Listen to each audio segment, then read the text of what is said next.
Nos acompaña en las instalaciones de Minuto 30 la concejal por el Centro Democrático María Paulina Aguinaga, quien nos va a contar un balance de lo que ha sido este primer año como concejal al interior del recinto. Concejal, bienvenida a Minuto 30. Muchísimas gracias por la invitación, Diana, y un saludo para todos los funcionarios de Minuto 30 y por supuesto para toda la audiencia. Muchas gracias, concejal. ¿Cómo finaliza este primer año al interior del consejo? ¿Cómo se lo imaginó? ¿Más complicado, más fácil? ¿Cómo fue la cosa?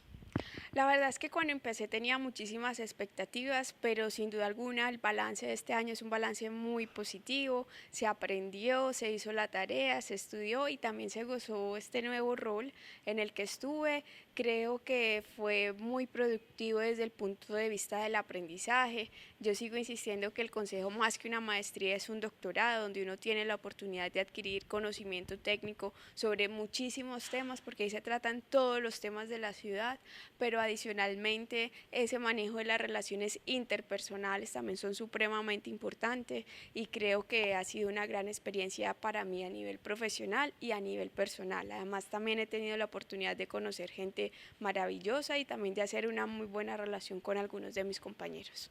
La vemos durante este año a usted muy inquieta con el tema de EPM, con las inversiones internacionales, con esos negocios que ha hecho esta entidad. ¿Cómo finalizan esas relaciones y obviamente todos esos informes que usted había pedido a la empresa, se los entregaron o no? No, infortunadamente no, EPM no suministró toda la información que se le solicitó. Curiosamente no se le entregan a los concejales, pero sí tienen personas de otros grupos económicos con intereses ahí en la Junta y ellos sí tienen la información de primera mano, ¿no? Incluso el mismo exgerente está ahorita trabajando en Argos, que sabemos que Argos tiene una filial también de generación de energía que es Celsia.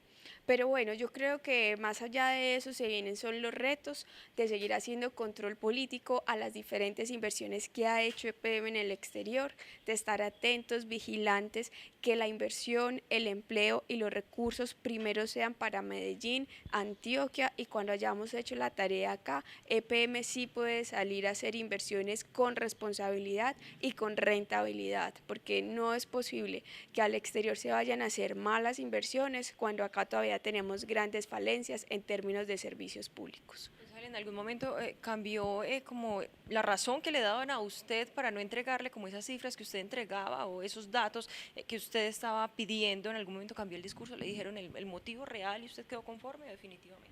No, la verdad es que no, se limitaron a decir que era información reservada, pero a mí me llama la atención que a mí no me la suministraron, pero por ejemplo a un grupo de periodistas que se llevaron a Antofagasta pagados por EPM, sí se le suministraron gran parte de esa información. Adicionalmente, tuvimos un informe de la Contraloría sobre la auditoría que se realizó también en Antofagasta, donde hay un presunto hallazgo fiscal por más de 560.000 millones de pesos. Eso sigue confirmando lo que he debatido durante todo este año en el Consejo. También quedan grandes inquietudes con otros negocios en el exterior, como es el caso de México con el grupo TICSA, donde EPM lo que hizo fue capitalizar a dedo una empresa familiar que además viene generando pérdidas y que la solución que encontró EPM fue crear una filial de esa empresa acá en el Urabá para mejorar, digamos que el balance financiero de esta empresa. O sea, yo con yo, esto no tiene sentido cuando es EPM quien tiene la experticia, el capital, la experiencia y el conocimiento. También vamos a seguir muy atentos a lo que pasa con esa hidroeléctrica en Panamá que construyeron, porque acá en Colombia hemos visto en los últimos días que hubo un gran escándalo por Reficar, porque costó 2 veces lo presupuestado y encontramos que esta hidroeléctrica en Panamá no costó 2 veces lo presupuestado, sino 6 veces lo presupuestado. Tenía un costo inicial de 50 millones de dólares, terminó costando 314 y tiene pérdidas acumuladas por más de 140 millones de dólares. Entonces yo creo que acá lo que se vienen son muchísimos temas. El ánimo siempre es construir, no destruir, porque visibilizar los problemas y las dificultades que ha tenido EPM con estas malas inversiones no es atacarla, sino por el contrario, hay que reconocer que se han cometido errores para poder tomar los correctivos necesarios. En otro de los aspectos donde usted manifiesta una preocupación es Medellín Ciudad para la Vida. ¿Por qué? Bueno, este es el fondo que se constituyó con los recursos de la fusión UNEMILICO. A mí me preocupa, primero, el tema de la fusión y dos, el tema de los proyectos que se van a financiar con ese fondo. Vamos primero al tema de la fusión. El tema de la fusión fue cuando se unió Unemilicom y se hizo una serie de promesas que iba a ser más benéfico para la ciudadanía, que el negocio de las telecomunicaciones era un negocio altamente riesgoso y que por eso debíamos encontrar un socio estratégico. Lo que hemos visto es que no se han cumplido los compromisos que se hicieron. En términos laborales, hemos visto sustituciones patronales sin el consentimiento de los trabajadores, hemos visto también despidos masivos y no se han respetado en general las condiciones de esos trabajadores. Y peor aún, estamos sirviendo de idiotas útiles apalancando un privado extranjero porque esa empresa tiene pérdidas acumuladas de más de 385.000 millones de pesos. Es decir, ahí también tenemos un patrimonio en juego. Y si miramos los proyectos que se iban a construir y que se iban a realizar con ese fondo, ahí tenemos Parques del Río, tenemos el Hospital General Sede del Norte, tenemos el Jardín Circunvalar, el Cable Picacho, la Ciudad de las Universitarias. Encontramos, por ejemplo, que proyectos como Parques del Río se llevaron la mayor tajada de esos recursos, que eran aproximadamente 1.6 billones de pesos, 1.4 provenientes de la fusión, más otros 200.000 millones de compensaciones urbanísticas y de otros conceptos. Entonces encontramos que el solo Parques del Río se llama más de 500.000 millones, un proyecto que no es de movilidad porque son solo 300 metros donde hay un amplio, pues donde hay carriles amplios, el resto sigue siendo de 4 carriles. Vemos también que no es un proyecto de medio ambiente porque eso no contribuye ni protege las cuencas del río Medellín como se había planteado. Y vemos también que no era para satisfacer un problema de espacio público porque parques en mal estado, abandonados, es lo que tenemos hoy en la ciudad y que no se han recuperado.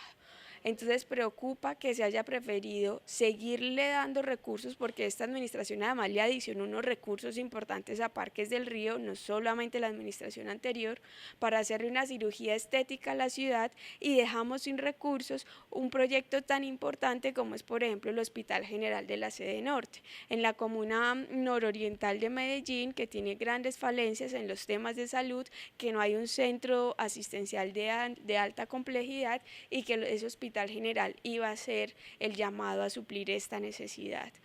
Por ejemplo, el tema del cable Picacho, yo estoy totalmente de acuerdo que se construya ese cable con esos recursos, me parece que es un proyecto muy importante, pero también tengo mis reservas con el tema de la ciudad de las universitarias, porque como decían las abuelas, si no pueden con San Pedro, no van a poder con San Pablo. ¿Por qué lo digo?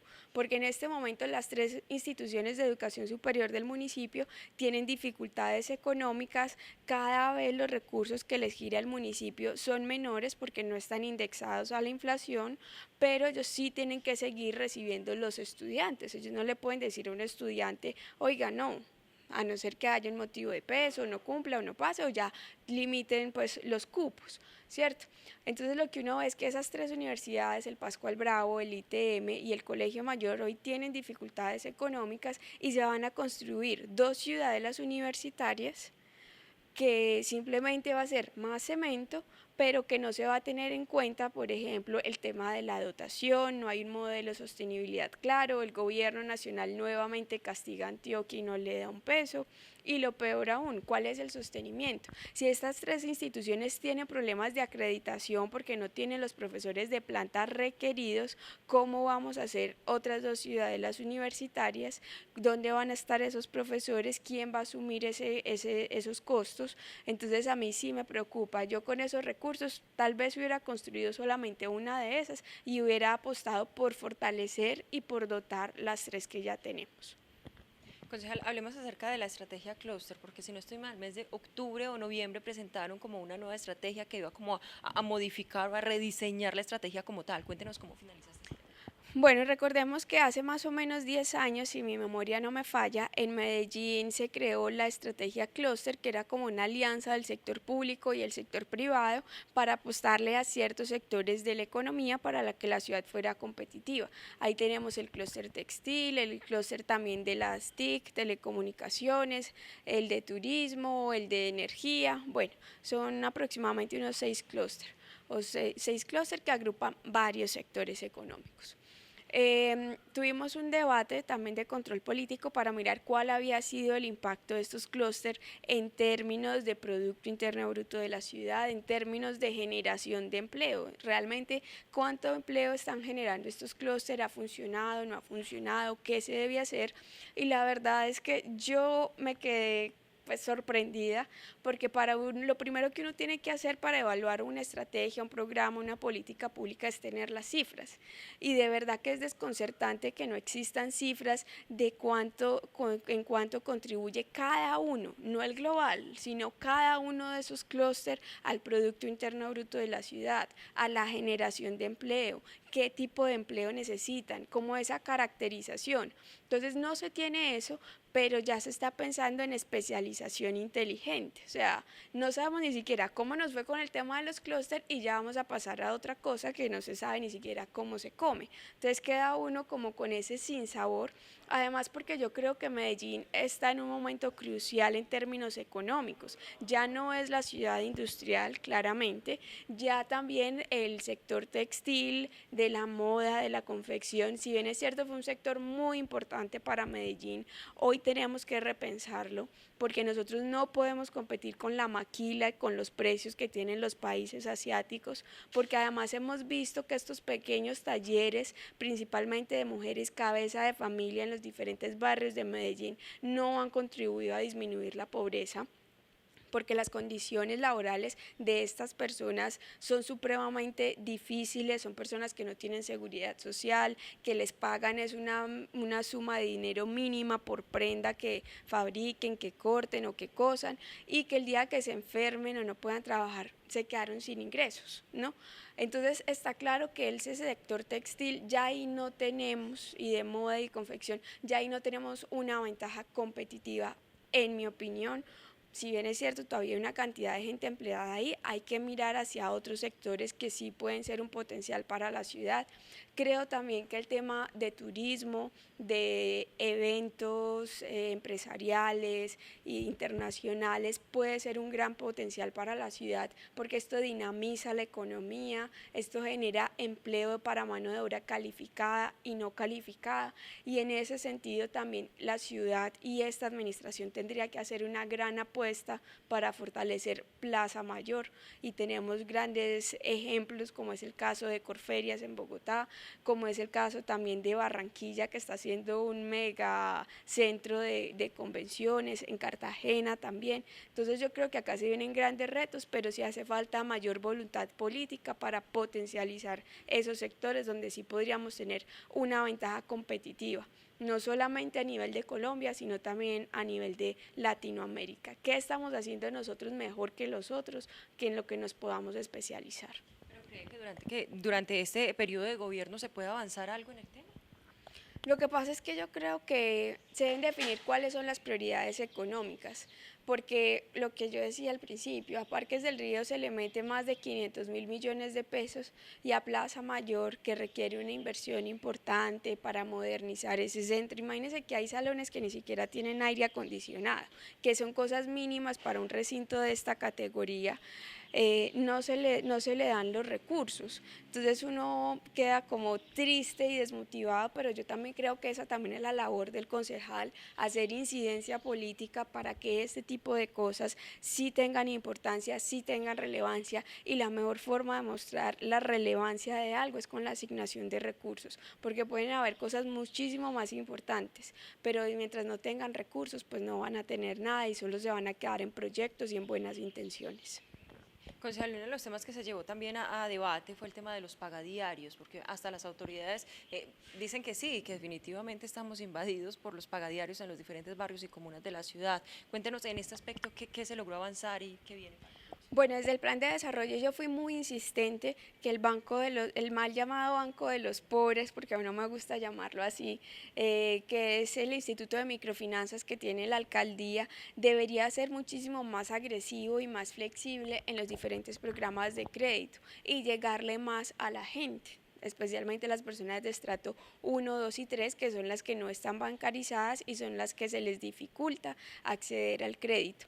Desde el plan de desarrollo dije que se debían destinar recursos, ahí logré que se asignaran cerca de 10.000 millones de pesos para combatir el pagadiario en este cuatrenio.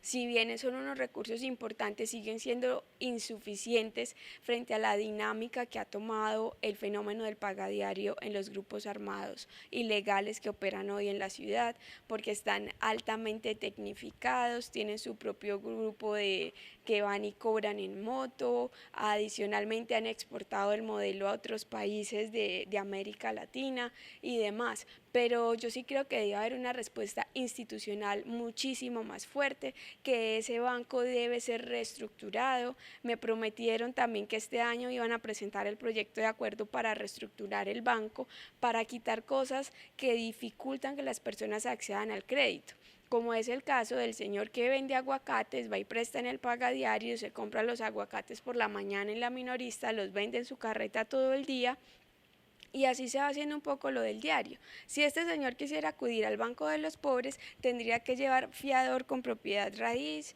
o tendría que tener un fiador que tenga un empleo fijo y que lleve la carta laboral y demás. Entonces, estos requisitos no están diseñados para las personas que acuden al pagadiario, y de ahí fue que yo solicité a la administración que presentara un proyecto de acuerdo que flexibilice estos requisitos, que pueda hacer que el banco sea más dinámico, más agresivo en sus programas para poder combatir el pagadiario. Infortunadamente la administración solo se concentró en adquirir un premio, otro de los tantos premios que ha recibido Medellín, pero no se ha visto nada más. Entonces, ¿qué queda para el 2017 desde su curul, desde su labor como concejal? Bueno, yo creo que queda seguir cumpliéndole a la gente. Este es un compromiso que yo tengo con las personas que me eligieron, que han creído en mí. Vamos a seguir haciendo la tarea de control político, teniendo muy claro que ese control, sí, esas críticas siempre deben ser constructivas, no destructivas, que además el hecho de visibilizar los problemas que tiene la ciudad no es hacer oposición, como lo han dicho muchísimas veces, que yo estoy haciendo oposición. Por el contrario, lo que estoy haciendo es un favor, porque si uno no reconoce sus problemas, no podrá entonces tomar las medidas acertadas para remediarlos. Entonces, este 2017 va a venir igual cargado de responsabilidad, de control político. Vamos a seguir con los temas de PM, vamos a seguir con los temas económicos y financieros de la ciudad, y también prestos a servirle a toda la ciudadanía. Muchas gracias por estar aquí. Muchísimas gracias por el espacio y por la invitación. Y una feliz Navidad y feliz año para todos quienes nos están viendo, los que nos van a ver, y por supuesto para ustedes.